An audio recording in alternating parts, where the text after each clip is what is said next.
Ek gaan begin nou vandag met 'n reeks. Dit sal seker so 6 boodskappe wees, die reeks.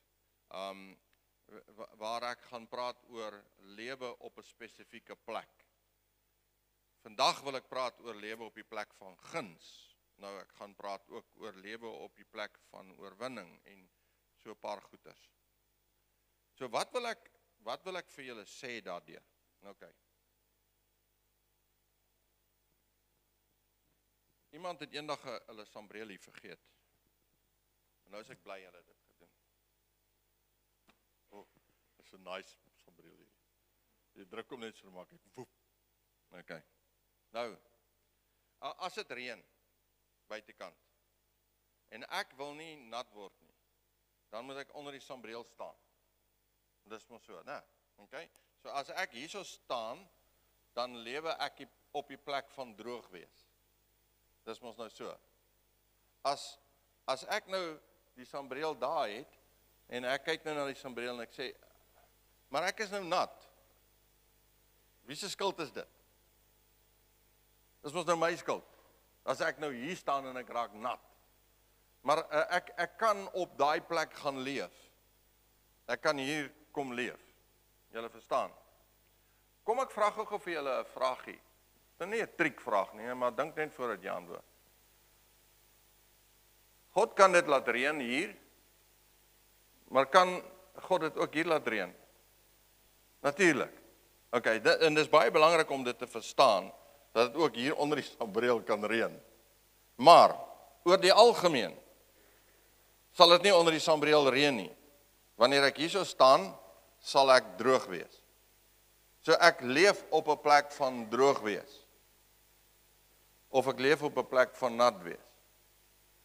So, in die reeks wat ek nou oor wil praat,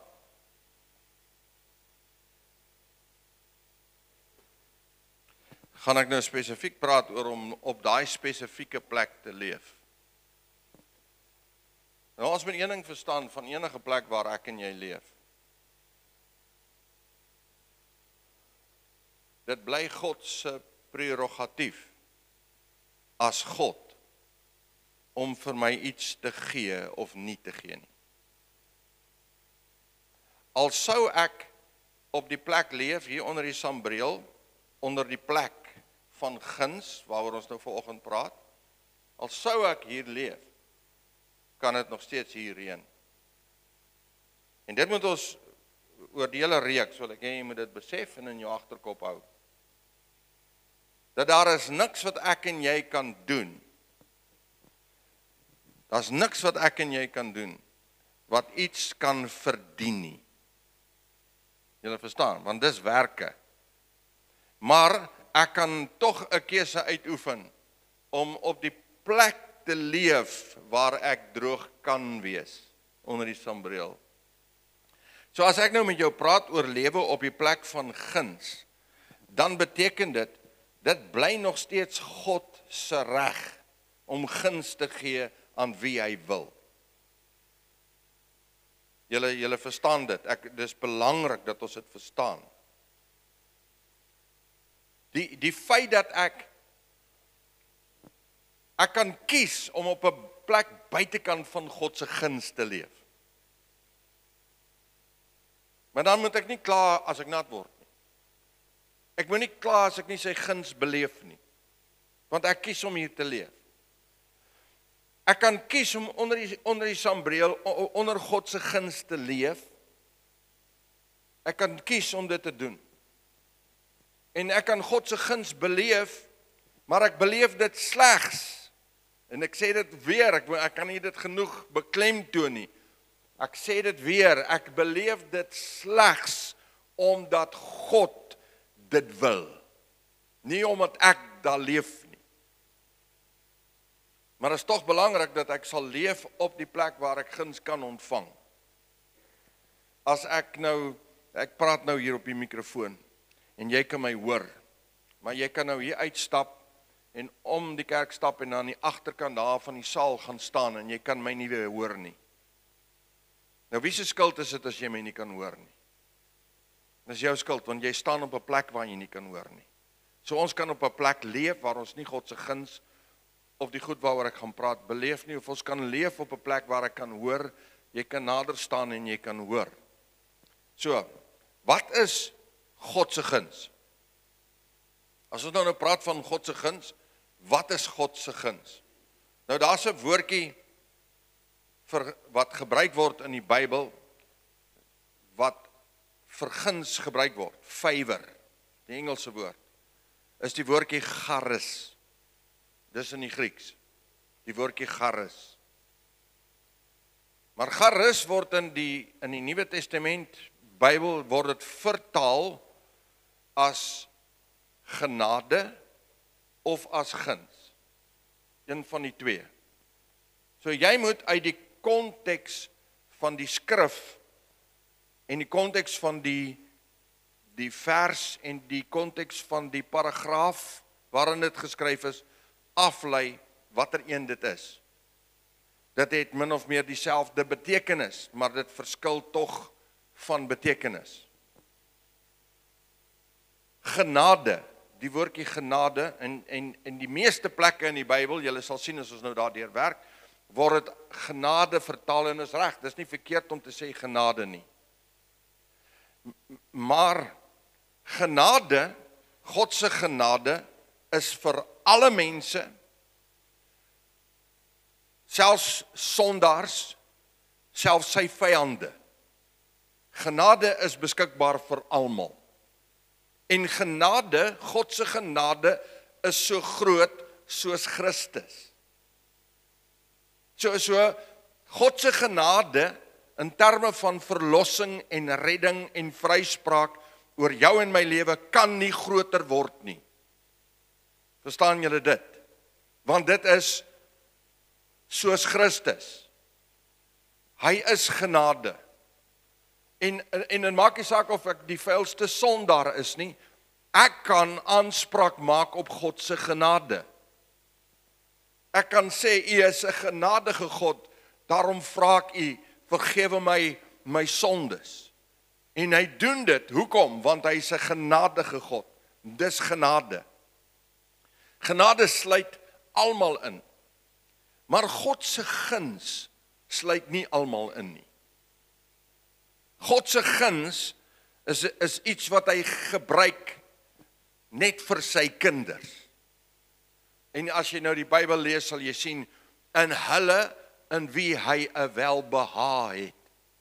Met ander woorde, in hulle, sy guns tel vir hulle, waaroor hy baie gelukkig voel. Dis wat guns, dis die woordjie guns. Selfde woord in die Bybel. Nou as ek en jy die Bybel lees, hoe gaan ons onderskei watter een praat hy van as daar nou genade staan daar binne in die woord, die woordjie genade? Wat beteken dit? Is watter een is dit? Is dit guns of is dit nou die genade van verlossing en redding wat vir die hele mensdom beskikbaar is? Nou jy moet dit aflei uit die teks uit. Dis soos die woordjie lig. Okay? Ek kan vir jou sê dis nou lig. Hoekom kan ek dit sê? Want die son skyn daar buitekant en as gevolg van die son wat skyn, is dit lig. As die son agter die wolke is en ek kan hom nie sien nie, dan is dit nog steeds lig. As ek al hierdie blinding sou toemaak hier binnekant en ek sit die gewone ligte af, dan sou dit donkerder wees hier binnekant, maar dit is nog steeds lig. Julle verstaan dit? So ons kan sê dis lig. Wat beteken daai woord lig? Ek kan sien. Daar's 'n helderheid daar buitekant en dit alles is sigbaar. As ek vir jou sê sit aan die lig, wat sê ek nou vir jou? Ek sê gaan na 'n skakelaar toe en druk hom daar. En dan gaan hier 'n lig aangaan en dit gaan lig word. Dis twee verskillende goed.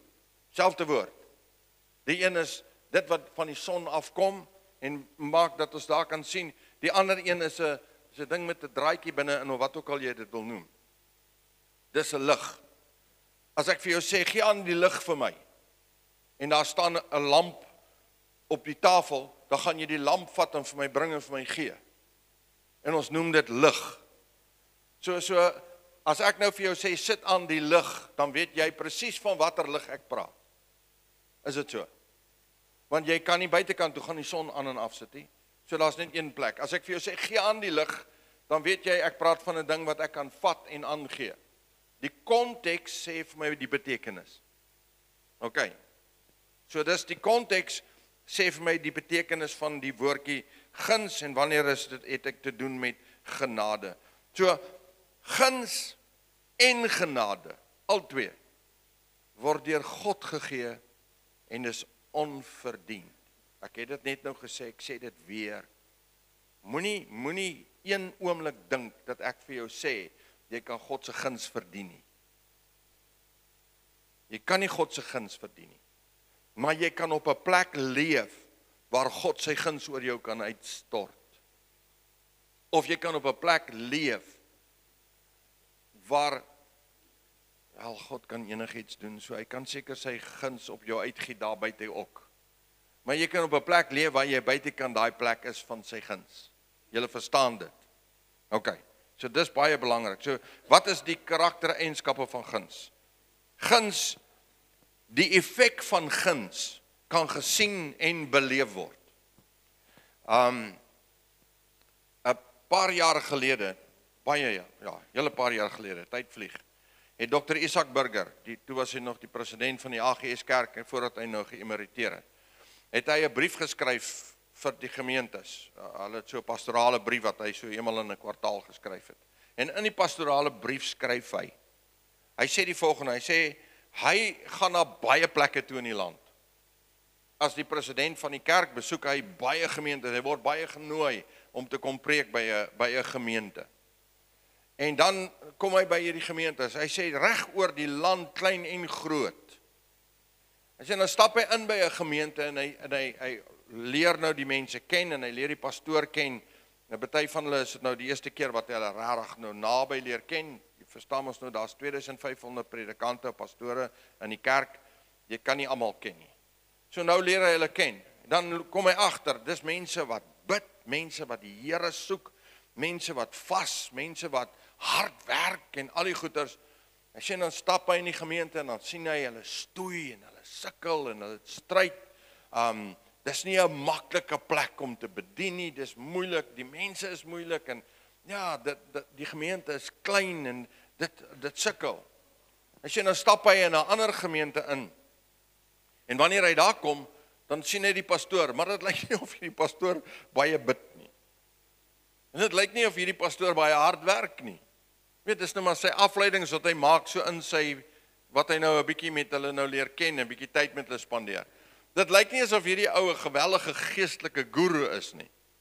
Hy sê maar dan stap hy in die kerk in en dit is vol en dit gaan goed en alles werk en dis net hierdie magnifieke plek en die mense dien die Here en aanbid die Here en dis net, weet, almal wil daar wees. Hy sê hy het met die Here hieroor gepraat en gesê, Here, ek verstaan dit nie. Eintlik behoort die ou wat mos nou hard bid en hard werk en al die goeders en dis reg. Jy moet hard bid en jy moet hard werk en jy moet jou ding doen. Hy sê, eintlik moet dit goed gaan met die ou. En hierdie ander ou wat nou so half, weet nie, is net nie daar nie. Dit moet nou 'n bietjie slegter gaan met hom, is dit nie? Dis mos nou die logika wat ons as mense het.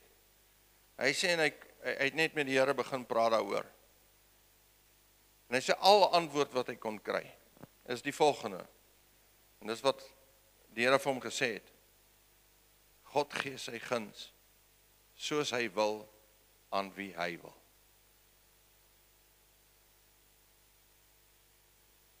En toe ek nou die brief lees, toe dink ek nou daaroor. So wat beteken dit dan nou? Wat is God se guns? En hoe werk God se guns dan nou? Al wat ek weet is net, ek kan nie God bevraagteken oor wat hy doen nie. Want hy is God en hy is soewerein. En hy deel soos hy wil, wanneer hy wil, met wat hy wil, want hy is God. Hy sien wat ek en jy nie kan sien nie. Hy weet wat ek en jy nie weet nie. Hy doen op 'n manier wat ek en jy nie eens kan bedink nie. Is dit nie wat hy vir ons sê nie? My gedagtes is hoër as julle gedagtes. Julle kan nie eens begin bedink op die vlak waar ek beweeg en dink nie. So ons verstaan dat die effek van guns kan gesien word en beleef word.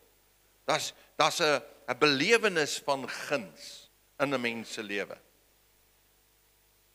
Psalm 127 vers 1 en 2 sê hy, as die Here die huis nie bou nie, te vergeefs werk die wat daaraan bou, as die Here die stad nie bewaar nie, te vergeefs waak die wagter, te vergeefs dat julle vroeg opstaan, laat opbly, brood van smarte eet, net so goed gee hy dit aan sy beminde in hulle slaap.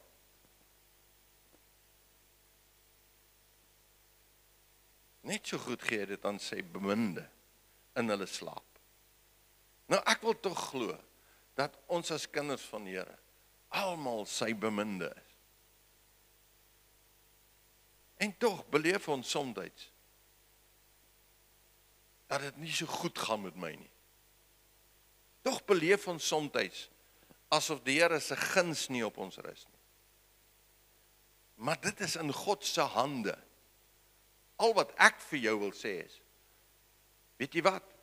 Leef op die plek waar God sy guns oor jou wil uitgiet. Eerder as op 'n plek waar die Here na jou kyk en vir jou sê, dis moeilik om my guns vir jou te gee terwyl jy daar leef. Julle verstaan wat ek sê. Moenie my misverstaan nie asseblief. So, tweedens, jy kan groei in guns. Guns kan toeneem. Kyk gou na hierdie versie. Ek gaan hom net gou hier, sodat ek hom in die Afrikaans kry. 2 Petrus 3 vers 18 sê hy, julle moet toeneem in die genade en die kennis van ons Here en Saligmaker Jesus Christus. Aan hom kom die heerlikheid toe, nou sowel as die dag van ewigheid. So, vat gou daai woordjie genade, dit wat julle nou daar lees. Charis is die woord. OK? As ons sê genade is Christus, en dit is so groot as wat dit kan kom, dit kan nie meer word nie, dit kan nie minder word nie. God se genade kan nie minder word nie. God se genade kan nie meer word nie. Wat beteken dit dan as ek nou daar lees, julle moet toeneem in genade? Wat sê dit vir my? Dit sê ek kan meer genade kry. Dis nie 'n triekvraag nie. Is dit wat daar staan? Ek kan meer genade kry. Dis wat daar geskryf staan. Maar as ons dan nou vir onsself sê, God se genade is onmeetbaar groot alreeds, hoe kan dit toeneem? Hoe kan ek meer kry as wat ek reeds gegee is? Genade onbeskryflik groot. Nee, dis omdat daardie woordjie se konteks sê, nie genade nie, maar julle moet toeneem in die guns van God. Dis die betekenis daarvan. So dit beteken, ek kan groei in guns. So hoe groei ek in guns? Ek leef op die plek van guns. Dis al wat ek kan doen. Ek kan nie God beïndruk nie. Ek kan nie vir goeders doen wat maak dat hy vir my sê, man, ek is liewer vir jou as vir hierdie ouetjie nie. Of ek is vandag liewer vir jou as wat ek vir jou gister was nie. God se liefde kan nie meer word nie, God se liefde kan nie minder word nie. Dis so eenvoudig, hy kan jou nie meer lief hê as wat hy jou het nie. Hy kan ook jou nie minder lief hê as wat hy jou het nie. Maar jy kan op 'n plek leef waar sy guns in jou lewe kan toeneem. Dis waar jy kan leef. Op 'n plek waar sy guns toeneem. Jy kan veragter in guns. Kyk gou na hierdie vers, Hebreërs 12 vers 15 sê hy, en pas op dat niemand in die genade van God veragter nie. Dat geen wortel van bitterheid opskiet en onrus verwek en baie daardeur besoedel word nie. So as ons sê God se genade is onbeskryflik groot, hoe is dit dan dat genade vir my kan minder word? Dit kan nie minder word nie. God is nie in die plek waar hy vir my sê, ek gee vir jou soveel genade, nou okay, vandag was jy nou baie stout geweest, so ek vat 'n bietjie genade by jou weg nie. Dis nie hoe dit werk nie. Maar hy sê, ek kan veragter in die genade, Met ander woorde, waarvan is hy besig om te praat? Guns. Ek kan veragter in God se guns deur die manier waarop ek leef. Nou lees, as ons daai lees, wat Hebreërs daar sê, laat geen wortel van bitterheid in jou opskiet en onrus verwek en baie hierdeur besoedel word nie. Moenie beswaard raak oor goed en oor die lewe en oor mense en nie vergifnis gee nie en nie vryspraak gee nie. Dis daai wortel wat hier in jou hart opskiet, dis bitter uit in jou gees en in jou siel. Hy sê as jy daar leef, dan leef jy weg van die sambreel van God se seën, God se guns af. Jy leef nou hier. Jy verwyder jouself vanuit die plek waar God se guns op jou lewe kan rus en waar hy dit uitgiet oor jou en my. So dis belangrik vir ons om dit te verstaan. So aan wie gee God sy guns? In heel eerste plek aan Jesus, in wie hy 'n welbehae het. Weereens Lukas 2 vers 52 en Jesus het toegeneem in wysheid en in grootte en in genade by God en mense.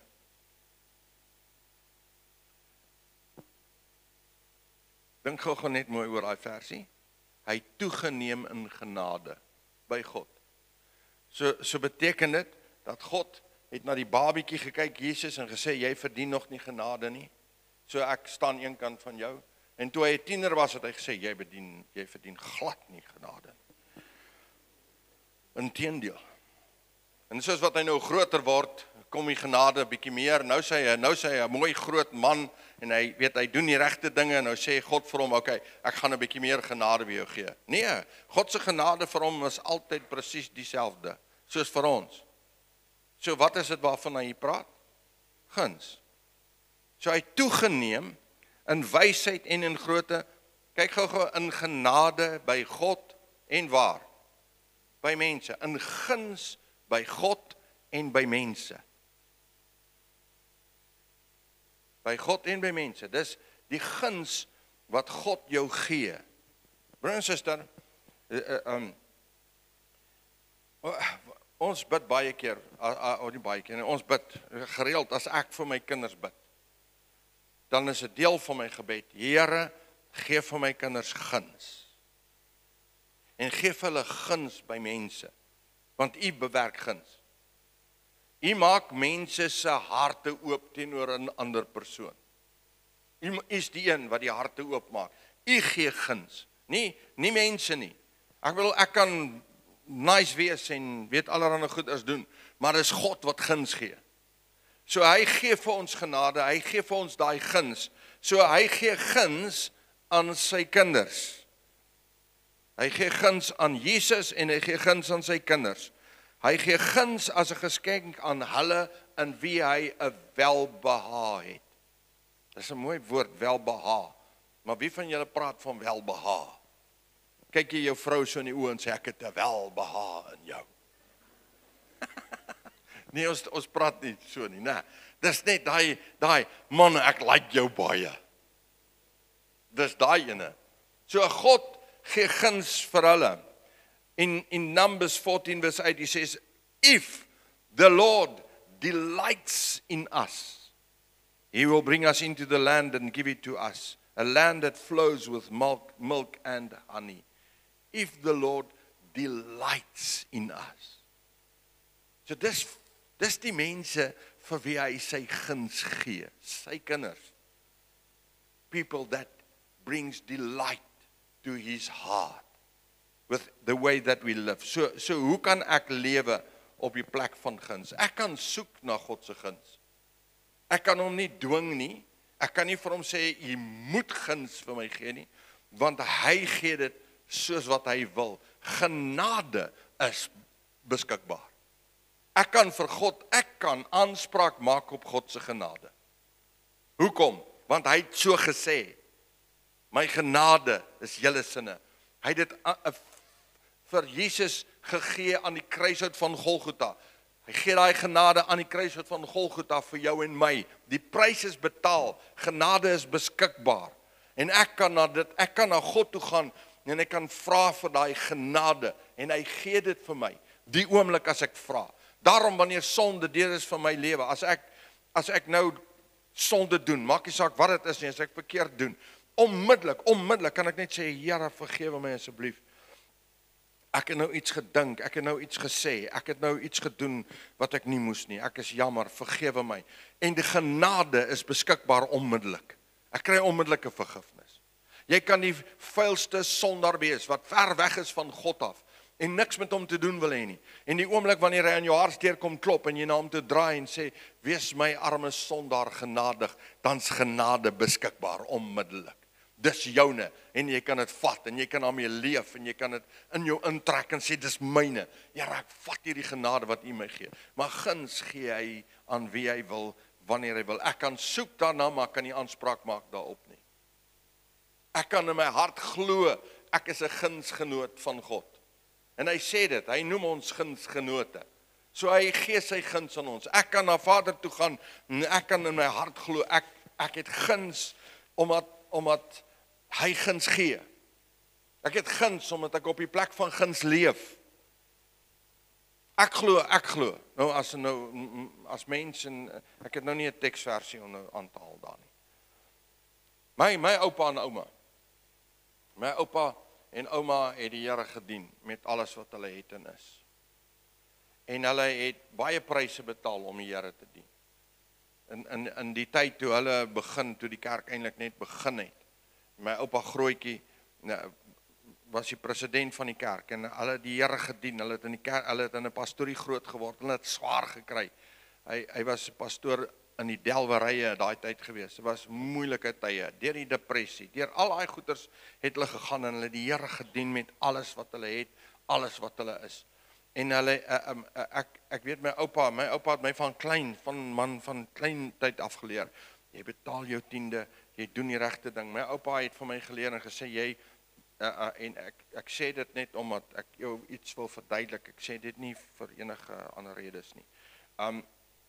Hy het altyd vir my gesê, Kobus, jy beklei nooit met die geroepene van God nie. Nooit nie. Want God het hom geroep. As jy nie met hom kan saamwerk nie, vat jy jouself weg, maar jy beklei nie met hom nie.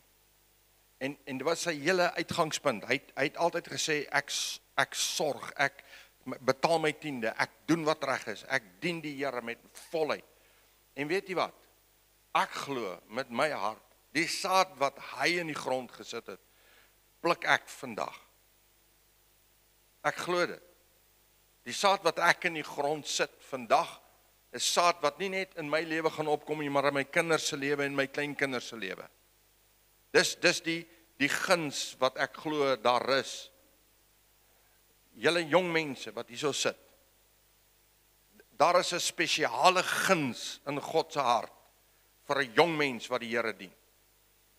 As jy van jonks af, terwyl die wêreld en sy goeders aan die gang is en soveel goeders is wat jou weglok van God af, as jy as 'n jong mens 'n keuse maak om die pad saam met God te stap, maak nie saak wat jou maats doen nie, maak nie saak wat die wêreld doen nie, net jou hart en jou siel aan die Here gee en saam met hom daai pad loop, dan rus daar 'n spesiale seën en guns op jou lewe. Dis hoe dit werk, dis wat ek met my hele hart glo.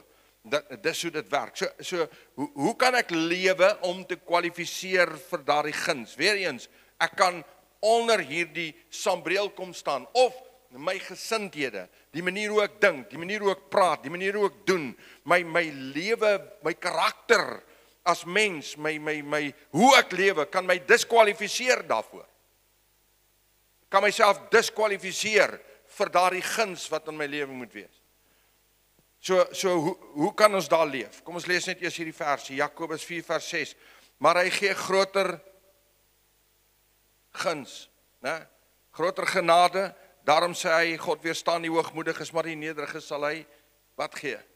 Genade gee.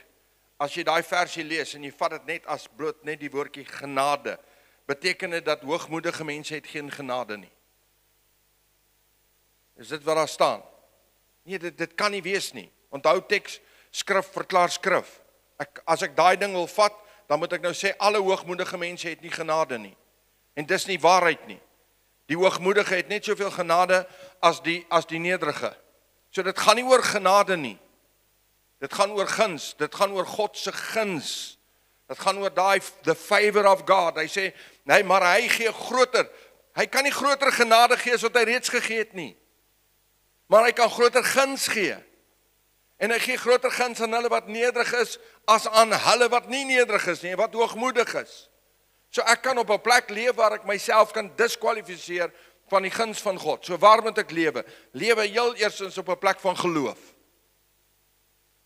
Dit wat jy glo, sal in jou lewe gebeur. Dit is so eenvoudig soos dit. In Romans 5 verse 2 we read, through him we have also obtained access by faith into the grace in which we stand, and we rejoice in the hope of the glory of God. We have access to the faith. Ek en jy het toegang tot daai genade. Deur hom het ons toegang en hy sê in which we stand. Ek kan aanspraak maak op sy genade. Want sy guns gee hy vir my. So lewe op 'n plek van geloof. Weet jy wat, as jy nie dan glo nie, gaan dit nie deel wees van jou lewe nie. As jy nie in jou hart glo, Here, ek kan op 'n plek leef waar u guns oor my lewe uitgiet nie.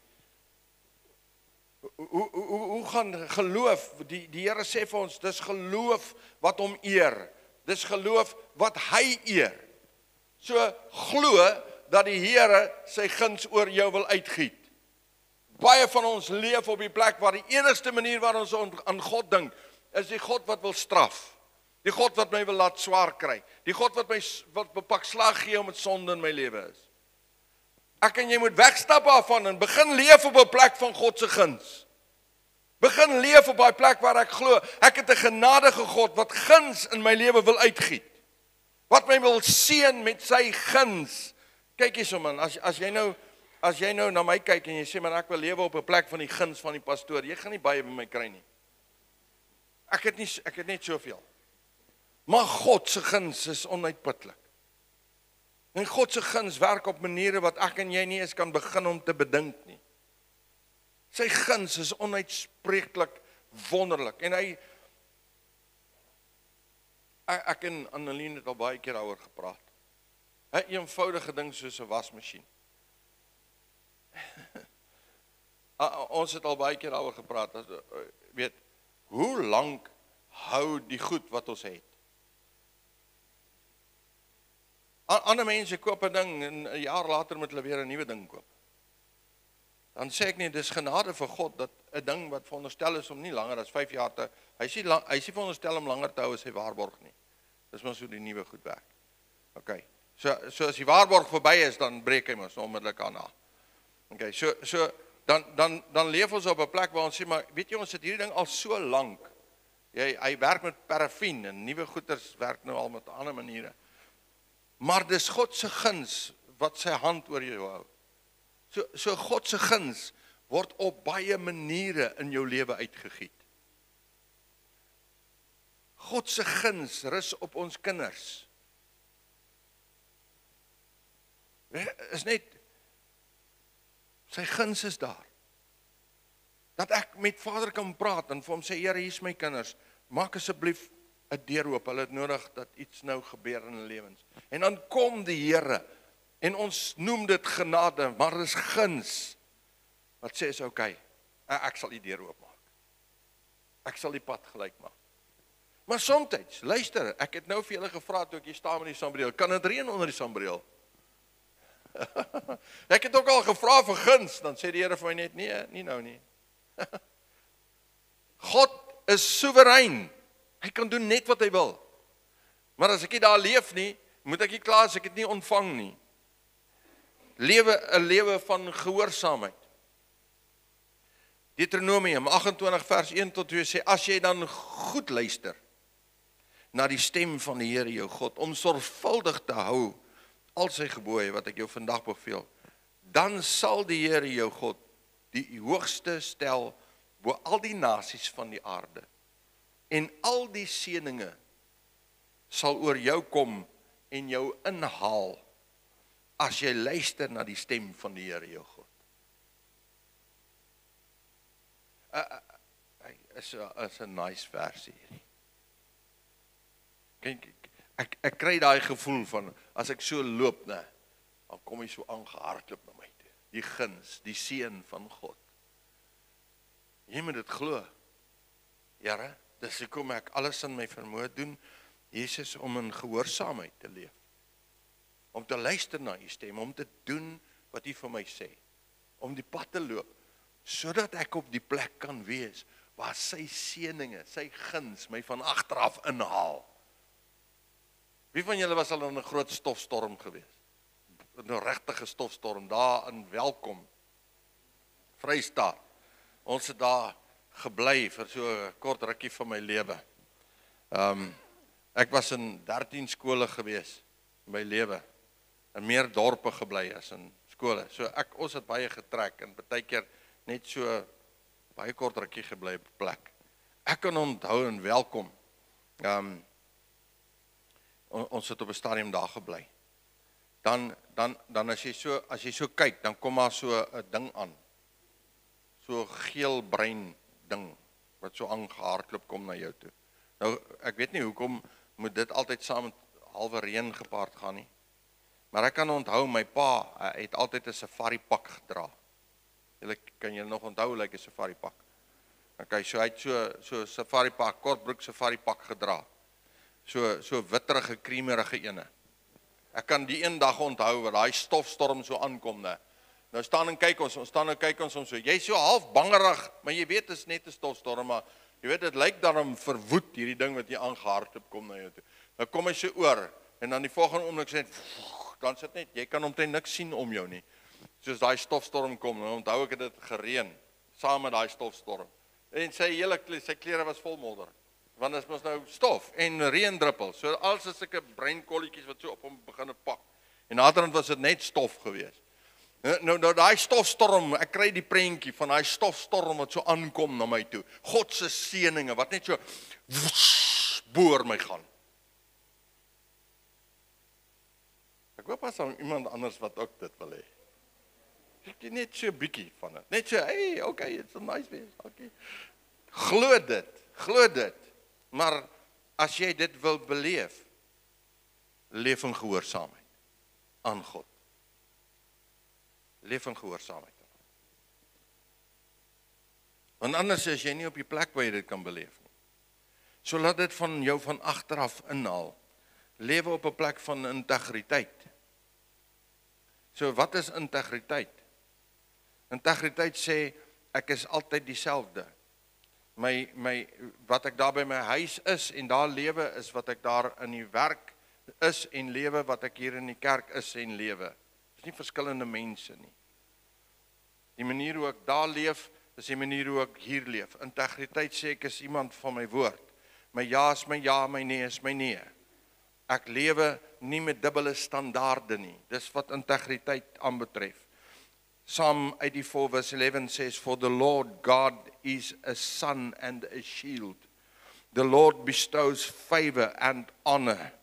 No good thing does he withhold from those who walk uprightly." Uprightly is die woord vir integriteit. Met integriteit lewe. Hy sê sy son sal oor jou skyn en daar sal 'n skild wees aan jou hand wat jou beskerm en jou toemaak. Hy gee sy guns, favor and honor. Hy gee guns en eer aan hulle wat met integriteit lewe.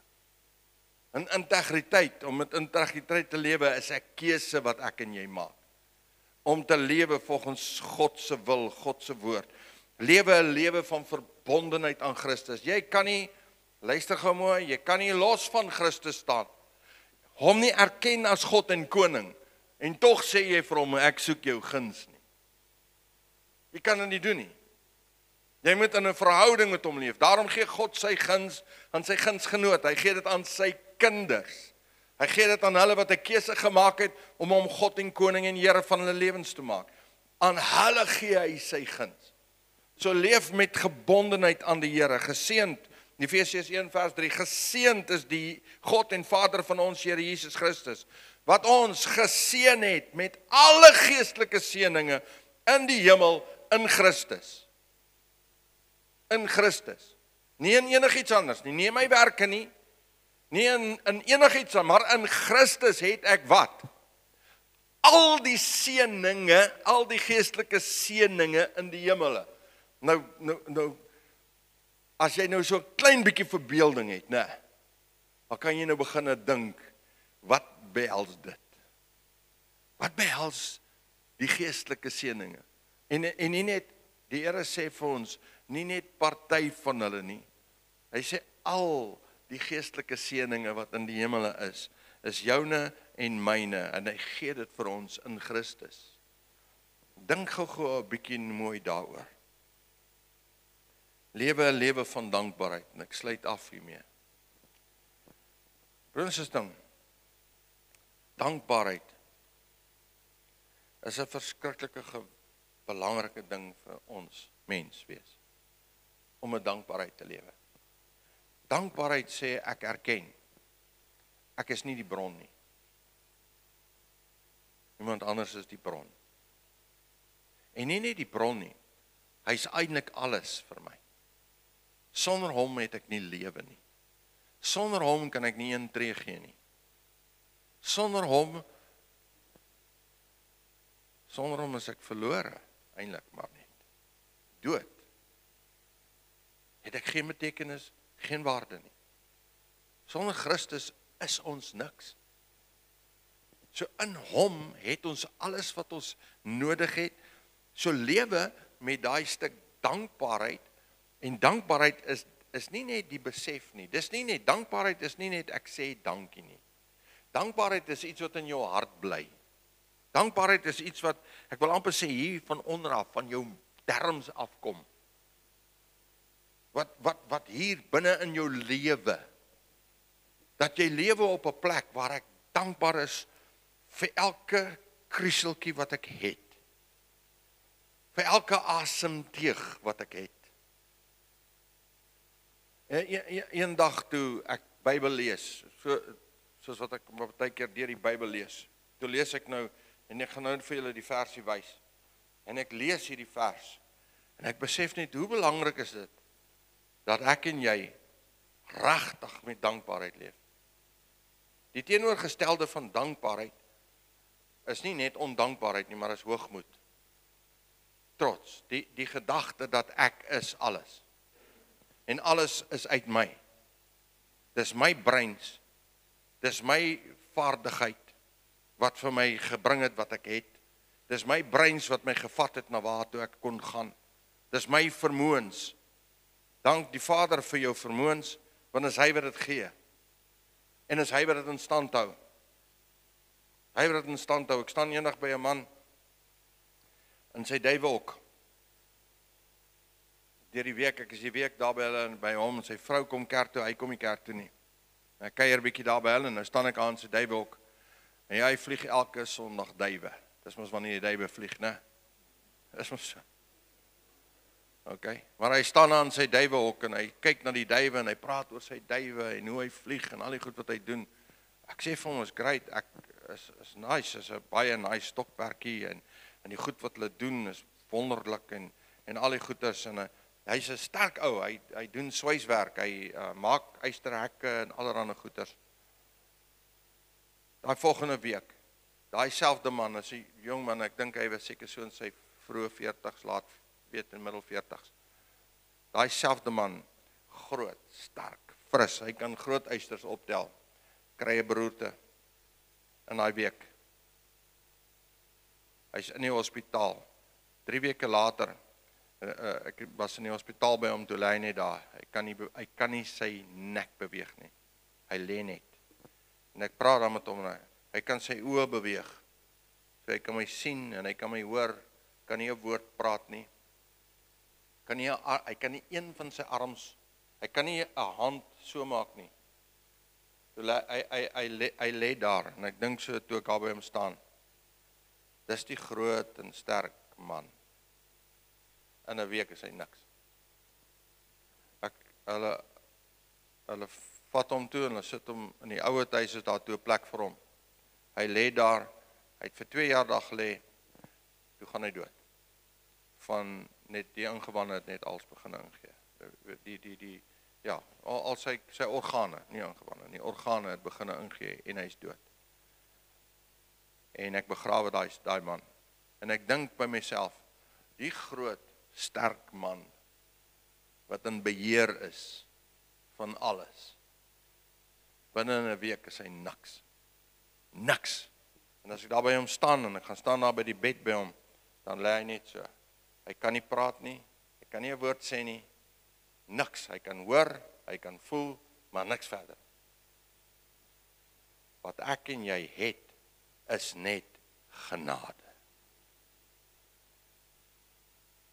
So lewe met dankbaarheid, dat jy is wie jy is, en het wat jy het. Dis net genade. Dit kan binne in sekondes verdwyn. Ek het Vrydag met Pastor Jan se begrafnis.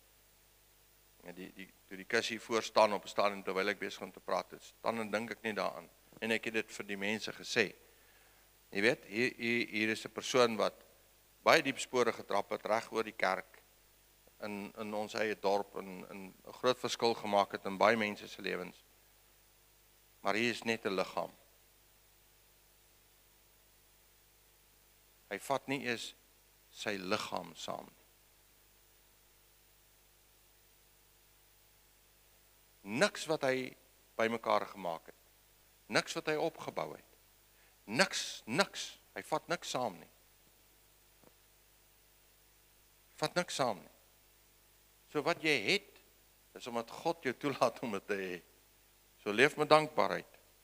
Deuteronomie. Wat ook al, daai ene in Engels. 28, verse 47 to 48. It says the following: Because you did not serve the Lord your God with joyfulness and gladness of heart, because of the abundance of all things. Okay? So, omdat jy die Here jou God nie gedien het, met vrolikheid en blydskap in jou hart, as gevolg van alles wat jy het nie. Dis dankbaarheid. Hy sê, therefore you shall serve your enemies, whom the Lord will send against you, in hunger and in thirst, in nakedness and lacking everything. And he will put a yoke of iron on your neck until he has destroyed you. Daar's baie verse in die Bybel wat ons wens was nie daar nie. As een van hulle. Dis een van hulle. Broer en suster, jy kan maak net wat jy wil, maar ek sê nou vir jou, dis belangrik dat jy met dankbaarheid leef. En as jy sukkel daarmee, dan moet jy by Vader uitkom, dat jy dit kan uitsorteer.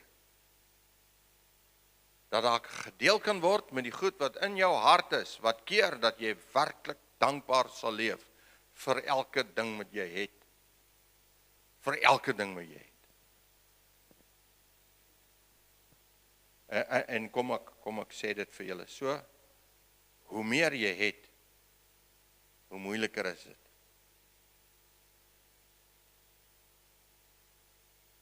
Nie onmoontlik nie, ek sê nie, dis nie onmoontlik, ek sê nie, mense wat baie het nie, leef nie met dankbaarheid nie, dis nie wat ek sê nie. Ek sê, hoe meer jy het, hoe moeiliker is dit. Hoe meer jy in jou lewe vermag het, en reg gekry het op hierdie aarde, hoe moeiliker is dit. Dis hoekom Jesus vir sy disippels op 'n stadium sê, dis baie moeilik vir 'n ryk man om in die hemel in te gaan. So moeilik soos wat dit is vir 'n kameel om deur die oog van 'n naald te gaan. Maar hy sê, weet julle wat? God is genadig. En God kan jou help. Ek sê nie daarmee, dat as jy, if you are affluent, as jy welvaart het, dat jy nie met dankbaarheid leef nie. Dis nie wat ek sê nie. Ek sê nie, dit is baie keer moeiliker.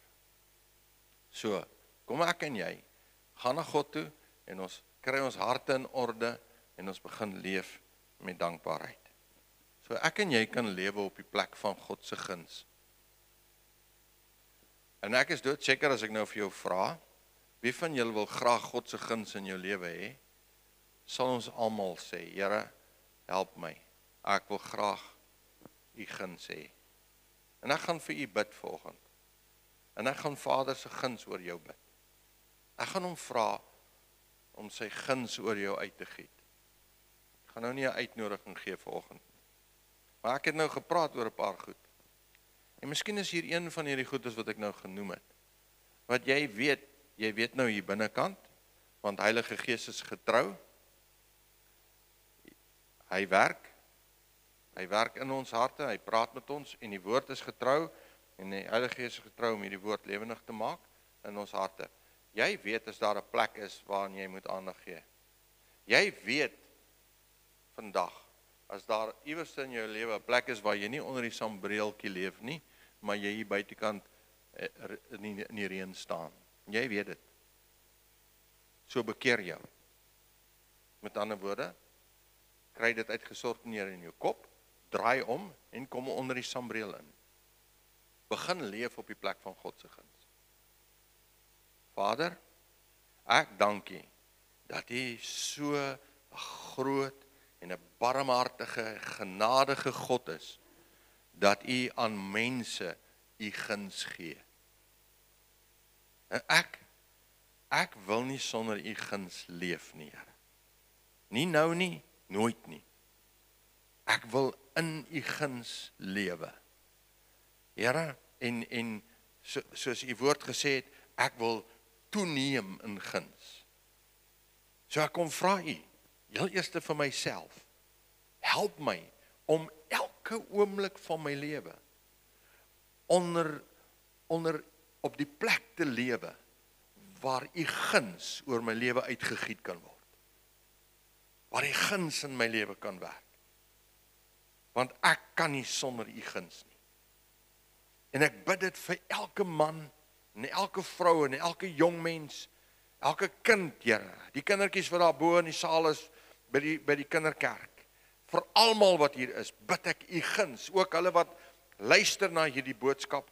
Here, hulle wat by die huis is, wat vanoggend siek is, wat nie kan wees nie. Ja, almal wat, Here, ek bid net U guns oor U kinders. Hulle is U gunsgenote. Dis wat U vir ons in die woord sê. Hulle is U gunsgenote, so ek kom vra U, Here, giet U guns oor hulle uit, laat dit toeneem oor elkeen wat in hierdie gebou vandag is, elkeen wat na hierdie boodskap luister, Here, laat U guns toeneem in hulle lewens. Dit vra ek U Vader in die naam van U Seun Jesus ons koning.